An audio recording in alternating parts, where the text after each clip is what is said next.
السلام علیکم دوستانو، څنګه یې؟ امید لرم چې ښه به یې. دوستانو، په پېښور کې یو ماشوم په هوایي ګولۍ قتل شو.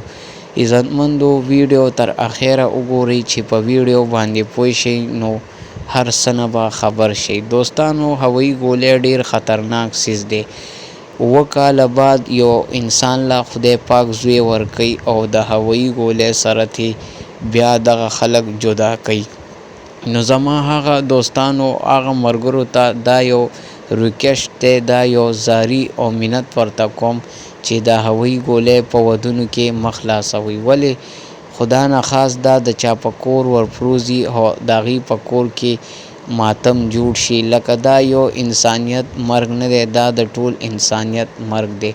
نو زما د ویډیو مطلب دا دی چې لکه د دې کس 7 کاله بعد زوی کېږي او بیا ترې هوایي ګولۍ سره 8 میاشتو، لکه د 8 میاشتو دا ماشوم دی او دا ترې بیا هوایي ګولۍ سره خدای واخیستو.